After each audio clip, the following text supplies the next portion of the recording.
नमस्कार, झारखंड समाचार में आप सबों का स्वागत है। आइए जानते हैं सुबह से लेकर शाम तक की तमाम बड़ी खबरों को। इससे पहले चैनल को सब्सक्राइब नहीं किया है तो प्लीज चैनल को सब्सक्राइब कर बेल आइकन को प्रेस कर दीजिए ताकि खबरों का अपडेट आपको मिलता रहे।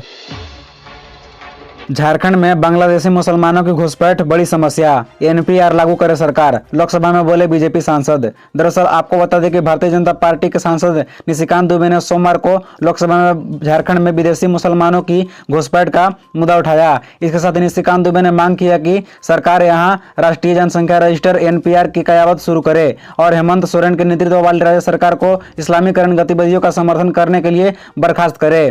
निशिकांत दुबे ने कहा कि मैं केंद्र सरकार से झारखंड में एनपीआर लागू करने का अनुरोध करता हूं। वहां एनआईए का एक ऑफिस होना चाहिए। चूंकि झारखंड मुक्ति मोर्चा के नेतृत्व वाली झारखंड सरकार कांग्रेस के साथ इन गतिविधियों में सहायता कर रही है, इसलिए अनुच्छेद 356 के तहत वहां राष्ट्रपति शासन लागू किया जाना चाहिए।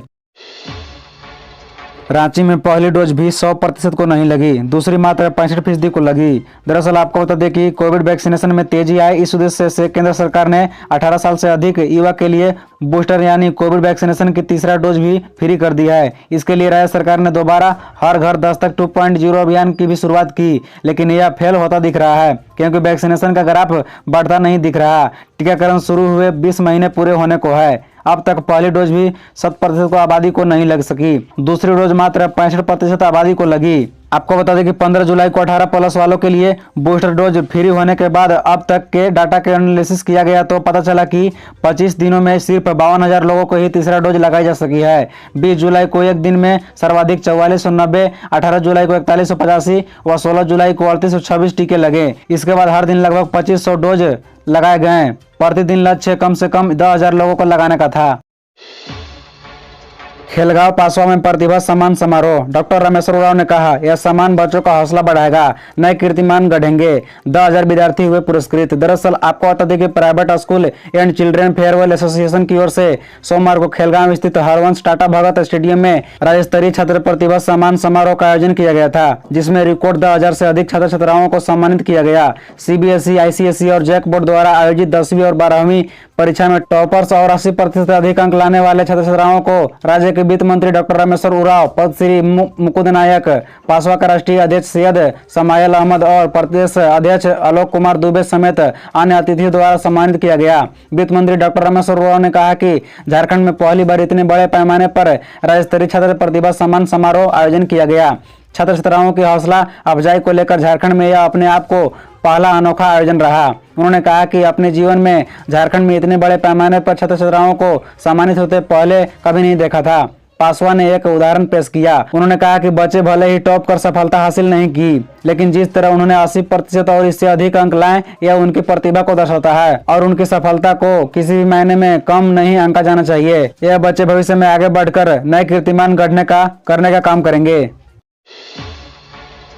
झारखंड जनजातीय महोत्सव, आदिवासी सभ्यता संस्कृति को विश्व पटल पर लाने को जुटेंगे विद्वान कलाकार। महोत्सव में राष्ट्रीय स्तर की जनजातीय हस्तियां भाग लेगी।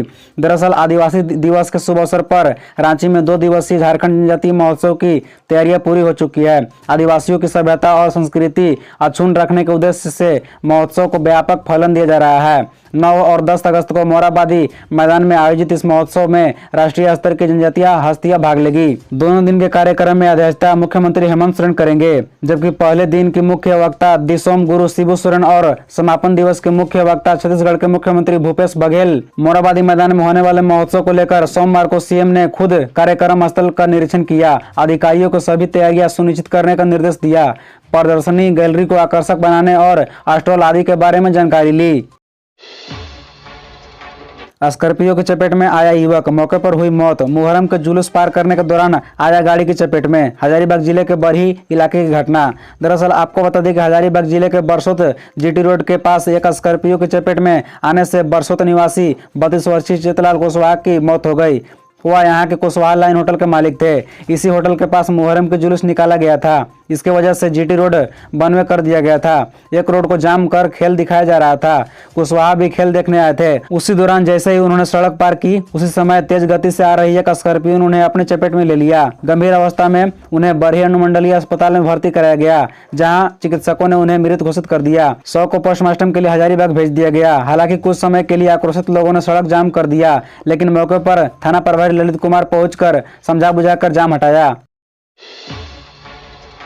मनीफिट मंडल बस्ती में दंपति की हथौड़ा मारकर हत्या, 15 साल की बेटी लापता। दरअसल मनीफिट मंडल बस्ती में दंपति के सिर पर हथौड़ा से हमला कर हत्या कर दी गई। सोमवार के सुबह 8 बजे भूपेंद्र प्रसाद 42 वर्षीय और उनकी पत्नी सविता देवी 32 वर्षीय का शव पुलिस ने उनके घर से बरामद किया। दंपति की 15 साल की बेटी खुशबू भी लापता है। भूपेंद्र लाल बाबा फाउंड्री में लॉन्ड्रिंग अनलोडिंग का काम करता था। घटनास्थल से पुलिस को सुसाइड नोट मिला है। कमरे के दरवाजे के पास दीवार से सटकर बैठे अवस्था में सविता देवी का शव पड़ा था। उसका सिर बीच से कटा था। सविता के शव के 5 फीट दूर जमीन पर लगे बिछावन पर भूपेंद्र प्रसाद का शव पड़ा था। कमरे में रखी बाइक की सीट पर हथौड़ा और खून लगी गंजी पड़ी थी, जिसे पुलिस ने बरामद किया। खुशबू लाल बाबा फाउंड्री स्कूल के कक्षा 8 पास कर चुकी है।